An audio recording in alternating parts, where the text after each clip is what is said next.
This is the second in a series of 3 webinars around the entire topic of unlocking hot revenue. The truth is that we're sat on vast amounts of upside and opportunity. Leads you've already paid for, customers who would willingly come back, opportunities you've missed because you were asking the wrong question. The mistakes that we make in terms of blowing at least a third of all our pipeline because we miss a moment where our buyer is inviting us to a moment of intimacy, and instead we ruin it by ratcheting up the pain, or we feature and function them to death. So my question to you is this, and it's a genuine heartfelt question, because over the last few years, what I've realized is that almost everything that we want to fix in sales and management and leadership is possible if only you stop and think. So I'm going to throw out the baited hook. What is currently impossible for you and your organization that, if you could make it possible, would completely change the game for you forever? So that's our challenge today. And what I'd like you to do is imagine this. It's 12 months from now. A miracle's happened. Everything has gone according to plan. What's different from today? What's good about that better future that you've been able to create? Because that's what is on offer today. That's what Dan, myself, and Suzanne are promising you. You can design that future. You can make that happen for yourself. However, the danger is that we get sucked into bad thinking, bad beliefs. So the key question that you're really going to have to answer at some point in your career, and I suggest you do it sooner rather than later, is what do you want your career or your business to give you in life? Not just being on the leaderboard or the money. What is it you want your career to fund, to facilitate? What are the experiences that you want to create as a result? The generational wealth, putting your kids through school, going on holiday with them, actually being able to spend some time with them. So if you haven't completed the poll, please do. The reality is, it's not about outworking. It's not about grit. It's not about your ability to be Teflon when it comes to rejection. This is about outthinking the problem. If you listened to last week's session, Dan talked to you about how you can reduce your sales cycle by how much, Dan? 70%. That was the average. Okay, and average win rate? 26%. And average lifetime customer value from a win back? It more than doubled. In the aggregate, 110% for me after thousands of customers. The customer win back benchmark study found that over 40% of the time it more than doubled, and about 45% of the time it doubled. That study in the Harvard. I'm hitting this hard because it's really important for people to understand the tremendous value that we're trying to unlock here. And that study in the Harvard Business Review of 40,000 lost customers, that was also about over 110% second time around. So it's a big deal. Well, it's absolutely enormous. And when you think about the money that we squander, the amount of time that we squander, I remember years ago, I had an epiphany when I was feeling my mortality and I was down to my last 10 pounds in the world and up to my neck in debt, and everything had gone wrong that week. And the realization that I was the problem. I was constantly in the middle of it all. And I was doing stuff that I'd inherited and that I'd bought from other people, like going cold. If you'd run the mathematics of a cold campaign and you were a CFO or you were an investor and it was your money, you would have an apoplectic fit. I mean, the idea that you have a 1 a 0.2% success rate at any activity in your business. Imagine being a house builder with those win rates. You'd be out of business pretty damn sharpish. So what we're all about is minimizing effort, not wasting time. And the key is to be a fully integrated human being. Who you are, Monique, is Monique the human being who is present in every single sale, when you're driving, if you play golf or rugby, as a mum, then it empowers you because you develop real influence, not this pastiche weaponized influence that we're taught. We win together with sovereign allies, and the work that we do delivers real, meaningful impact. I mean, who doesn't want to come to work and operate in that kind of environment? So I'm curious, in terms of your thoughts, what can you do to plant the seeds of real empowerment, allyship, empowering other people in your organization to get their needs met, and in turn, get your needs met? If you're going to be fully integrated, one of the questions that came to mind, and it's only a recent development for me, but it was a real epiphany. I think other people may find this valuable too. And the question is this: is it an act of coercion and codependence, or an act of love, to take somebody back to a moment that was especially painful, ideally their most painful, or their most recent painful moment, in order that you can get some money out of them? If you were doing that to a family member, would you consider that to be an act of love or coercion? Well, I fundamentally believe that we should stop using pain for discovery. It's unnecessary. It becomes necessary in the diagnostic phase when we're doing the work, but in order to sell, it's absolutely unnecessary. And it starts with self-mastery. You might be asking the question, well, how can you possibly focus on the right end of the problem if you're not talking about their pain?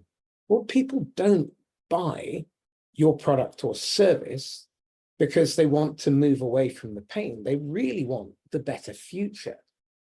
The pain is definitely a motivating factor, but we have two opposing systems at work in our brain. One is much older than the other, and that is the one to protect, to save us, to keep us from doing ourselves harm. The second one, which came around when we became mammals, that one is all about finding novelty, variety. And those two things are in permanent conflict in your brain. And they are in your buyer's brain as well. Now, on top of you have a lot of baggage and history that you've inherited from your parents, their beliefs. Up until about the age of 6, you were on a permanent recording your parents' scripts, your place in the world, what was permissible and not permissible, what your rights were, what you didn't have a right to. No one in our family ever. Your money script, your perception of how salespeople are. And all of that, if you don't understand how you show up, how can you possibly take the complexity out of the sale? Because, Dan, what was the research that you quoted last time about knowing people in your own family? Yeah, that was a professor at University of Chicago, and what he found is that people who we think we know, 20% of the time we're right, and people we think we know really, really well, like a spouse or a parent, we're only right 30% of the time. So we're projecting our own, like you were talking about, our own programming from when we were, whatever our programming is, we just just project that all over people. And that's why we're so wrong. Well, it's really interesting because in transactional analysis, a lot of what this methodology is based on, the hypothesis is that your scripting, your values, your beliefs go back 75 years before birth. I was born in 67, which means that it's late 1890s, 1880s in Malta, which means the 14th century. Trying to break away from the magnetism of that scripting has been a life's work. Now, how we show up isn't just about how we feel, but it's how other people receive us, and then what they reflect back and how we respond to that, which is why we always start with self-mastery. If you don't understand yourself, it's going to be very difficult to have a good relationship with yourself and therefore with other people. So I'm curious, let's open it up to questions. If you want to talk, just raise your hand and then Suzanne will pick. This idea of, addressing the whole person. And when you take that time to create the trust, after you've created that trust and after you've delivered the value, the downstream benefits are tremendous. Because they're going to be telling their peers. And who do their peers trust? They trust that person way more than they'll trust a salesperson. So you've got these massive, how many people do the kind of work that you're talking about? It's remarkable. It's worth remarking about, so I think that, that's a huge part of the reason why you take the time to do this hard work up front. Look, on that note, let's talk about that bottom right-hand circle, the pillar there, performance mastery. Any one of you could win business fast with a simple 9-word email. I can't remember who I need to credit for it, and I'm terribly sorry about that. But it's, Dan, have you solved your problem with X yet? Over 60%, sorry, 60% of the pipeline that you pay for and generate and qualify ends up in closed loss, no decision, according to about 1.2 million calls that were recorded by Gong, and the data was collated between Gong and Matt Dixon over at Gartner. And Matt was the guy who wrote the Challenger sale. Now, what was really interesting about that is there's this one moment where the buyer hesitates. And we are normally taught to handle that moment by controlling the sale, handling the objection, by ratcheting up the pain, reminding them of their pain, the cost of inaction, or by feature and functioning them to death and talking about the better future. When a buyer hesitates, it is an invitation to intimacy. It is a moment where they are saying, I do not feel certain. I don't feel safe making this decision yet. And I need you to help me make the right decision. What they don't need is pressure. When you put pressure on a buyer, and again, this is really, really important to understand. I was interviewed Mike Lander, who has bought over $500 million worth of stuff in his career as procurement chief. He said that anything over 50K now has to go over his desk for approval. So you've got 3 groups. You have the evaluation committee, you have the decision-making committee, and then you have the allocation committee. And if you don't have relationships with all of those people, then chances are somewhere along the line, someone is going to feel unsafe. Now, if they feel unsafe, then what happens is this. Your buyer will start to catastrophize. The brain's response, default response to uncertainty, is the worst case scenario. I mean, can you imagine anything dafter than that? than actually creating that condition.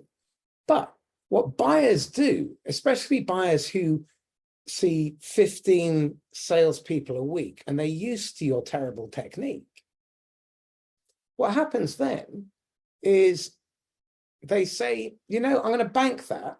And then they come back to it later when they are ready to buy. And then they say, you know, now I'm ready, but now I want twice the discount. So putting a buyer under pressure is a terrible idea if you're going to try and do that at the last minute to get them to make a decision to buy. Our challenge is this: our buyers come in and out at different stages of the buying cycle. And if we are not aware of where they are in their buying journey, chances are we're going to mismatch, because many people in the buying committee, up to between 12 and 16 now, I'm hearing, well, some will be engaged and some will be disengaged. Some will be just entering. And they're all operating at these different rhythms. And your marketing is only touching them very occasionally at the right time. And the rest of the time, it's just noise and interruption. So what we need to be able to do is cut through the noise. But what most people are doing is they're just putting more effort in, which is just a madness. How many of you are just putting more work in and putting more stuff in at the top of the funnel? Because if you're doing that, you're creating a headache for yourself downstream. Steve, you look like you really wanted to say something then. So the role of the leader is to create an environment where others can be successful. Absolutely. That is our job. Well, interestingly enough, sales is that job too. Empowering other people to make the right decision is leadership. Interestingly enough, we have a moment in history where we can actually make an impact. I mean, tell me this, what are you doing to prepare your customers for what's to come over the next 3-4 years? I mean, if that's aimed at me, Marcus, we're doing a huge amount of education, you know, just whatever you would call it, whether it's customer events where we're not selling, we're just educating, we're just sharing insight, taking feedback, trying to address some of their worries and concerns, and just provide knowledge, right? The more we can give, I guess the better we can position ourselves as experts, although I hate the phrase trusted advisors in this space. So yeah, just, you know, a very regular outlook on that from our point, especially around all of the AI stuff that's floating around the market. Well, again, I think customers are inundated with information and they've got this tyranny of choice. Now, think about this. What if we engage with people and we make 3 fundamental changes? So these are your big takeaways from today. The first one is let go of your attachment to your outcome. Be 100% buyer-centric, uncompromisingly so. The moment you put your interest before your buyers, you project a perceived risk. And you win, I win, and I win, you win are identical, at least on the surface, until the end of a tricky quarter. Until you have to make payroll or a mortgage payment or the VAT bill. So we need to create the conditions where we trap ourselves to being buyer-centric all the time. If you haven't yet visited it, go to thesellercode.org, all one word. And this is a statement of intent. It's not legally binding, but I drive all of my prospects and my clients to that. Because if they're going to work with me, we are going to work to those standards as a minimum. We actually have higher standards than that. But that's a trap for us. We send a buyer safety audit before we meet customers. And we tell them that if we didn't exhibit that quality, they have to score us 0. And if it wasn't perfect, or it wasn't present 100% of the time, they cannot score us a 6. And the purpose of this is to go running looking for bad news. So your 3 things are, the first thing is be buyer-centric, absolutely uncompromisingly, and never sell your reputation or trust for a short-term win. The idea that a manager will ask you to try and put a buyer under pressure to make a decision before they are ready is immoral in my book. The second thing is focus on prospecting for customers for life. You're not prospecting for a transaction. You're not prospecting for a meeting. You're not prospecting for a demo. You're prospecting for someone who you could be doing business with for 10, 20, 30, if you're young enough, 40, 50 years. Zach Seltz says the only way out of his network is in a box. I'm with him 100%. Yes. But the reality is, if we are not buyer-centric and we are not long-term focused, then the temptation is to become transactional and focused on selfish self-interest. That makes us a threat. And the third thing, and this is a big leap, is move your focus from the 0 to 6 months prospect that's ready to buy to prospects who will become active in their looking in the next 6 to 36 months. Now, I'm not saying do it in one big fell sweep. I'm not saying, do it in a hurry. I'm saying roll it out slowly. In the next webinar, we're going to be talking about how you can take the 10x that you get from winback, the 10x multiplier that you can add on top using the ally method, and then how to 10x all of that by integrating emotionally intelligent AI, so you can precisely pinpoint, even down to the time of day and the weather and the geography, with 100% get-through rate, with emails that cause your prospect to pay attention. Because, for example, the way we're working that is we lead with your competitor's logo as a GIF, and then 5 data points that we know about your competitor that we're happy to share with you. Now, isn't that a much more interesting way of using your existing data than trying to punish them with this mass of emails and cold calls? I'd be curious. Marcus, and talk about just how effective that GIF is with the logo and with those 3 or 4 slides points. Well, our partner, a company called Gap in the Matrix, they've developed this through the retail market, so luxury consumer goods. And they were able to get it down to 8,000 data points on a single garment. That level of preference down to an individual. And working with Garrard's, the jewelers, with a $200,000 investment, a $68 million return over 6 months.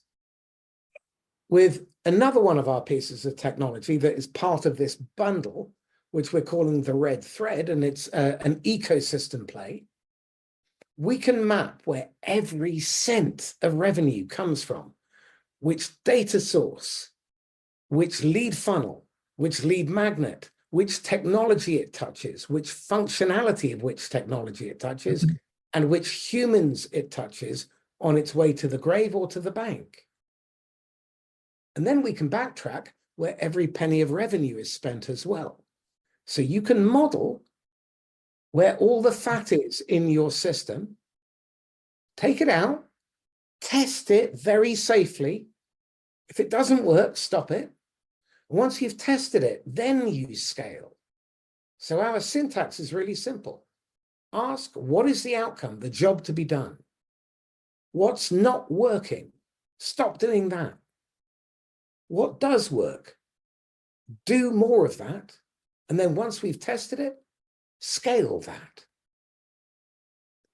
And the outcome from this is the ability to precisely target exactly the people who are ready to buy now. Now, think about what the implications of that are in 8 months' time. What can you do away with because you're never going cold again?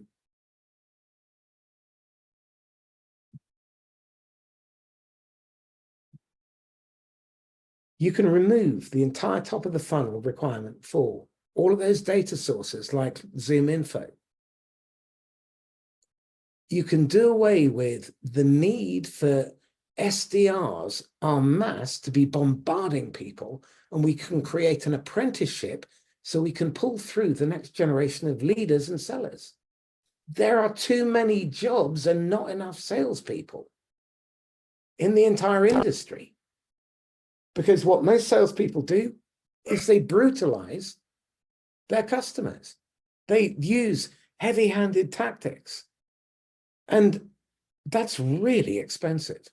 When you consider how much money is lost when organizations are focused on the wrong end of the problem, before you know it, you could have racked up tens of thousands of dollars in costs of pursuit and got nothing back for it.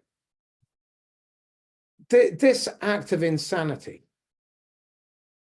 look at the mathematics of it, and this is not unusual. You'll all have seen these on Twitter or on LinkedIn, where SDRs are talking about their work.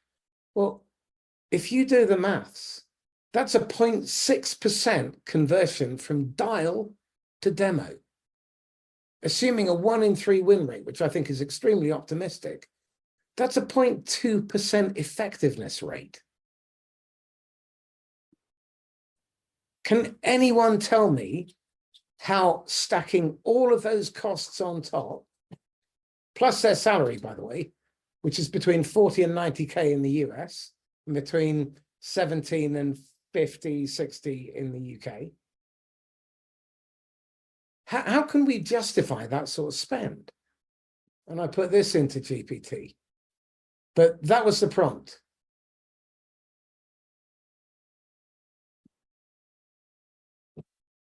Okay, and I'll rattle through this. This was its response. I'll give you a second or two on a page. Just look at the headlines.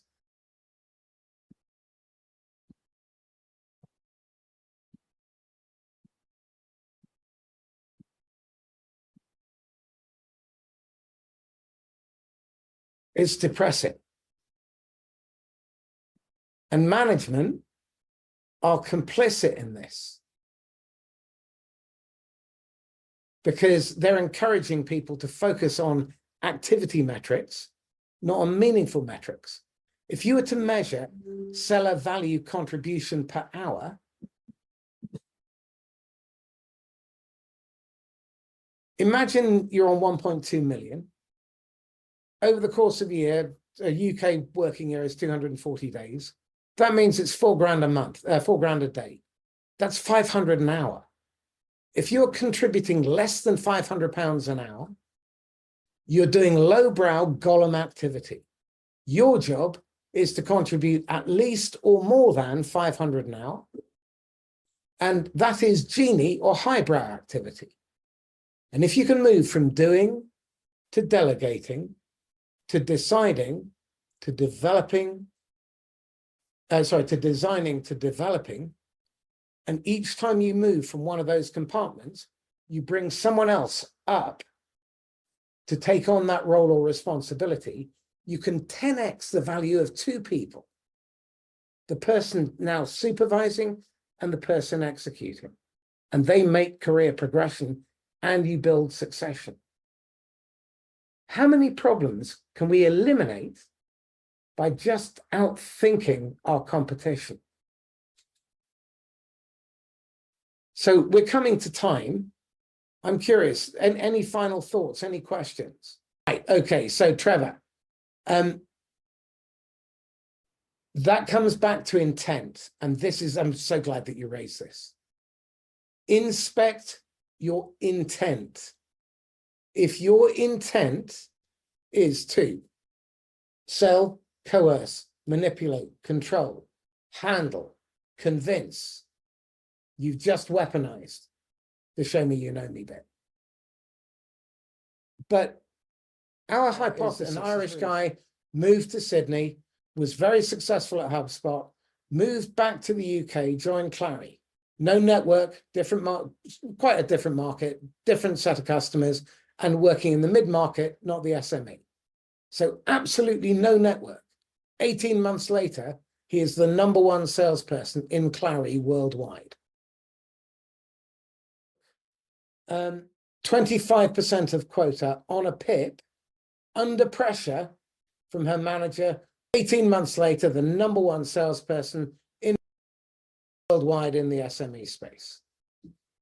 Because they behave ethically. Their intent was always, always, always to serve. Sells printers to food manufacturers to do date stamps, and his job is to displace incumbent competitors because they all have this product and none of them want it. It's like insurance. Okay, but they have to have it. He has a 67% close rate selling at rate card, and he is 200% ahead of quota. His peers who do the traditional stuff sell to the install base and they're closing 9%. Why?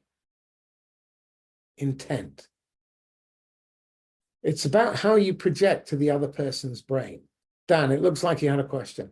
Yeah, well, so much of this is all about differentiating yourself. Like, we've got competitors, if they aren't the same as us, they're trying to be the same. They're copying our features or benefits. And, we're just swimming in this bloody red ocean.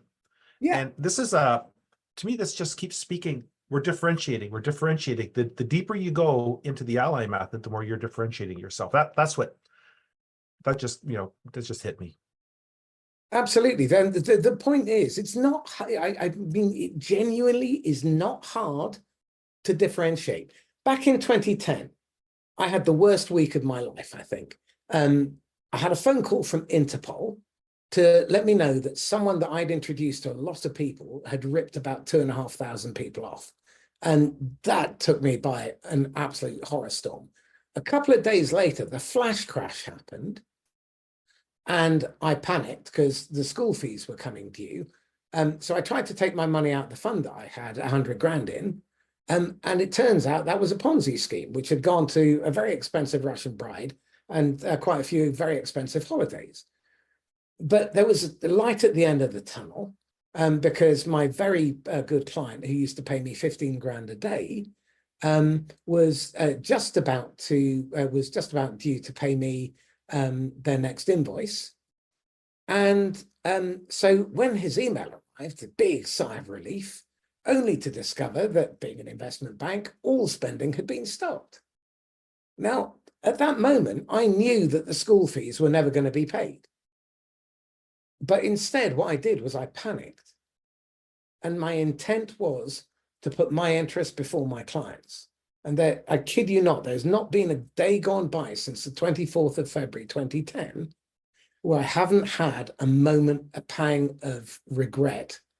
And it wasn't that I lost a client for the last 14 years, which is a crying shame.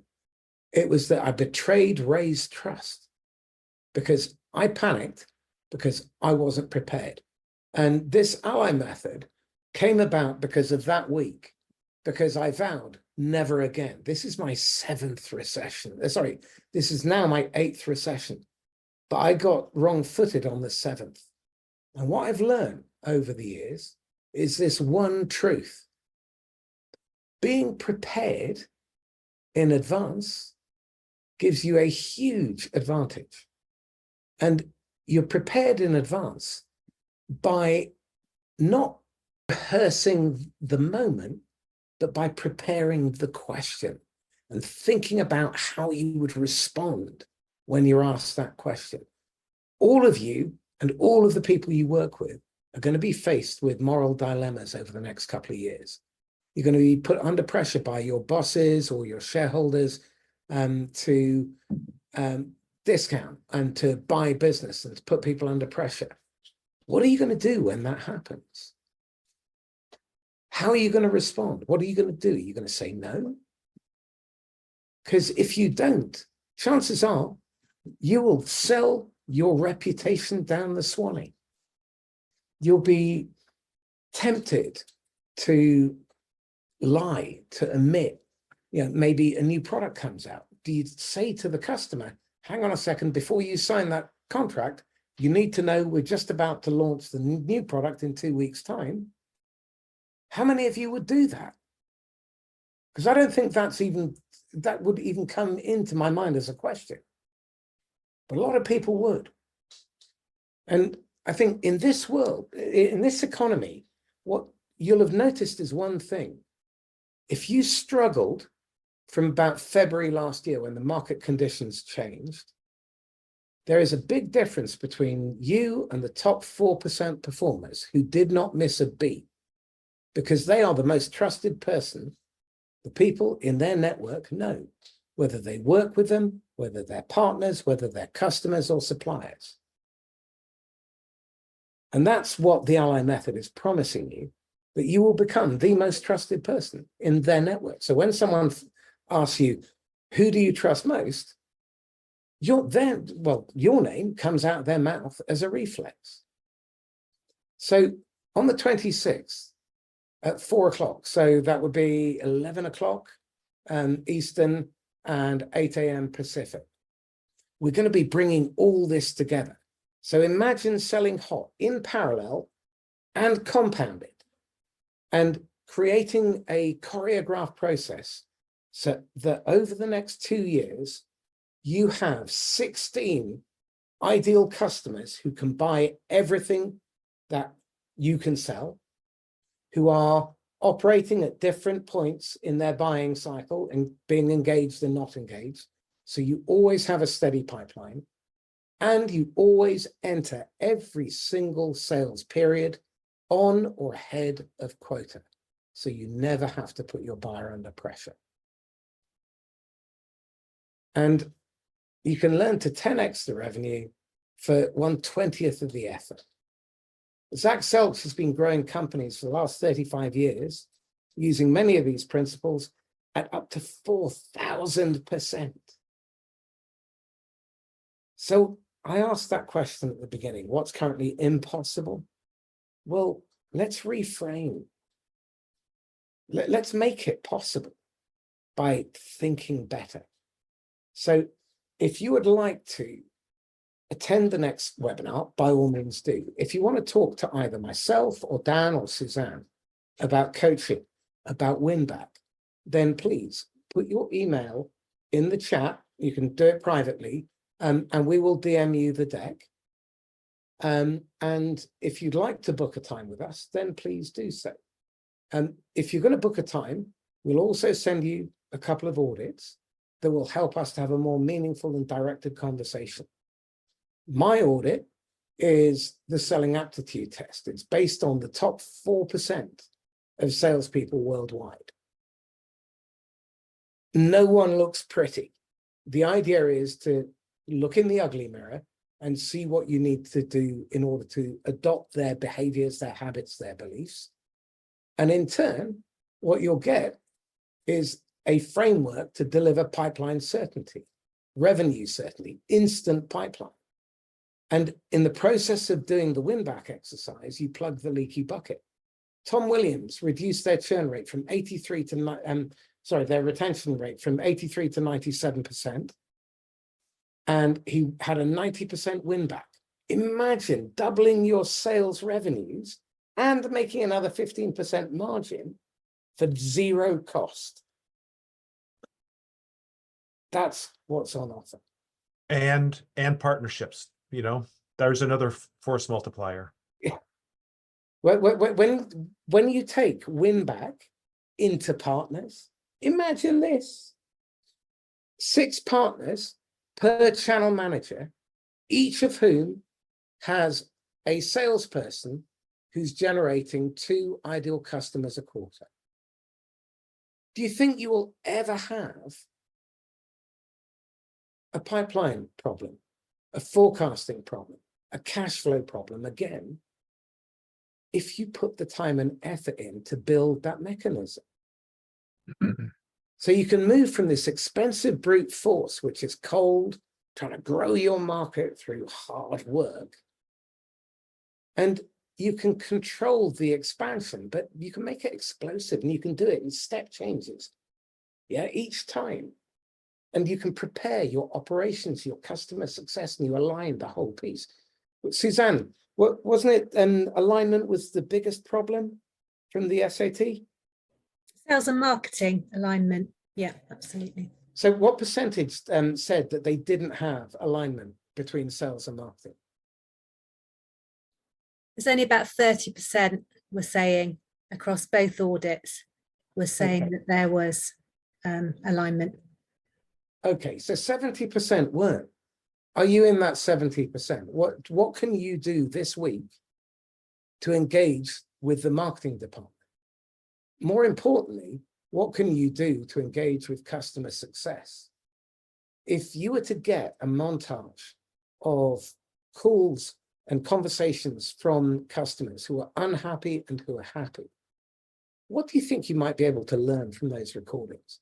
If you in sales, marketing, and customer success all got together and thought, what is it that the customer really wants from us? How can we differentiate in a crowded, competitive market where everyone is uncertain? Sarah, I'm not sure whether you can talk. Sarah Downs and I were talking last week, and she said that in 2008, all the CEOs that she was dealing with had uncertainty in some markets, but certainty in others. Now they have uncertainty in all of them. How many of you have noticed that your pipeline has suddenly just paralyzed and got constipated? Well, you can unlock all of that. You can have 200% more at the bottom of your funnel in 4 months with cash coming in the bank, move to an average of a 1 in 4 close rate at the low end, and create pipeline and revenue certainty. So if you'd like to engage with us, then please do. And if not, then hopefully we'll see you at the next one. Any final questions? I've got one while other people are typing anything in, Marcus. So you've covered a lot of ground today. What's one step anyone could take right now to get started on this path? Honestly, do the 9-word email.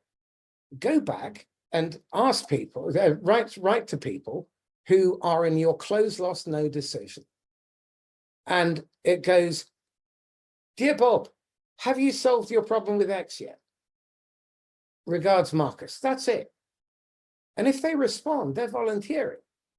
That's a really good start. Another one, a digital signature swap. If you've got partners that you sell, who you would be comfortable recommending, and they're adjacent and would sell to the same audience that you do, why don't you swap digital signatures? And at the bottom of your signature, have a little note saying, "Monique Goodwin is our partner for X. She's fab. If you've got any questions about X, Y, or Z, then contact her," and vice versa. And every time you send out an email, do the same for me. And all of a sudden, we've got double the reach. What about dead lead swaps? Yeah, I was about to say dead lead swaps. How many of you have got good competitors?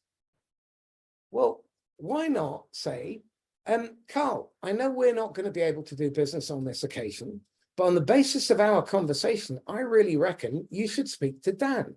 He's my closest competitor. And I've got to be honest, it hurts to have to recommend him, but I think he's a better fit than I am. Yeah, I say it slightly differently and far more rudely, but yeah, but I mean, 3 things you can do there, and they are free. They're effortless. Let me show. I'm only going to show it to you. I'm not going to share it because there's real value in it now. So where are we? Here. Okay. Okay. So if you're doing the blue stuff, odds are you got win rates along these lines. Marcus, can you make it a little bit bigger? It's Of course. difficult to read. Yeah, no problem. There you go. I know you're old, Dan. It's catching. It certainly is. Okay, so these are our win rates for cold. Are you doing any of these things? If your win rates are higher, congratulations. Now let's go for warm.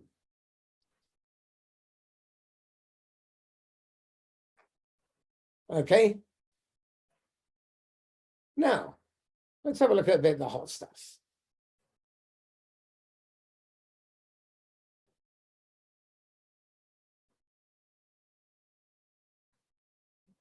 One of the things we do with the red thread is we give you a free trial for 30 days to use your own data to prove whether it works or not, to be able to give you the level of precision that I talked to you about earlier. Okay. What else? JVs. How many of you have joint ventures? Systematic referral partners. On average, with my referral partners, I get between 3 and 10, averaging 7 meetings booked in the calendar where someone who is trusted by both sides makes the introduction. Okay. After you've got to know one another, your close rate goes up north of 80, 85, 90%. Now, if you've got 4 of those with an average of 7, that's 28 hot prospects where you've been hand delivered by someone who is known and trusted by both sides and understands what you offer and understands the problem that the customer has. Okay. Starting out in ecosystems, it's a little bit messy, but as you start to get going, you speak to people like Alan Adler, Blake Williams, they have amazing close rates. Tom Matson, he has a weekend where his 300 mastermind members generate over $3 billion in revenue for one another. $3 billion in a weekend. You don't need to do a lot of those weekends to be remarkably productive. So if you take nothing else away from today, be intelligently lazy. Karl von Clausewitz would always hire Prussian officers for that quality or those qualities. Minimum effort, minimum loss of life. Also very good for morale and quite useful to have some resources when you need to apply them. So that's where we're going. That's where we're headed today. Love to hear from any of you. Any thoughts, any final questions, feedback? I just had a quick question. Yeah.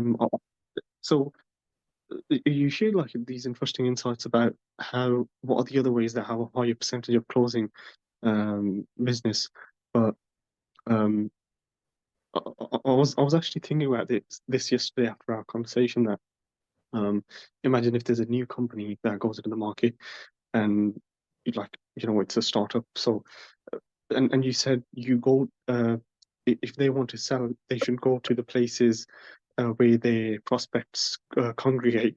And I was thinking, like, does that mean they go to in-person events, or is there some other strategy that you're thinking about? In-person events, conferences, online. There are specific influencers that they follow. There are groups and communities. There's LinkedIn special interest groups, on WhatsApp, on Slack, on Pavilion.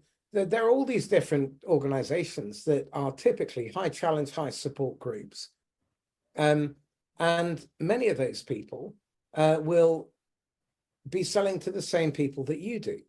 I love the idea of us working together. We did this a couple of years ago and it kind of fizzled out because of distractions, but we're bringing it back, where we all target the same companies simultaneously. Because let's imagine we all want to get into, I don't know, XYZ software company, and it's in all of our sweet spots. Well, all of us do business as usual, as we normally would, try to get referred in. And then we have a conversation, all armed with the same half a dozen or dozen questions. And then we ask to get referred, because the nature of this discovery process enables us to empower the other person to want to give us confidential information to create moments of intimacy. Now, if we do this effectively, and we each get 3 or 4 meetings, if half a dozen of us do that, that's 24 different perspectives that we've been able to get. We then pull that data together, and then we write to the founder or the CEO, and yes, and we've recently conducted 100 hours of research in your business. Your data and your people are telling us that there's an upside potential of 20 million per month trapped in your business. If you invite my team and I in, we can identify which of the 6 that you can begin, of the 72 that we've identified, which of the 6 that you can begin in the next 90 days that you can afford and have resources that will self-fund the rest.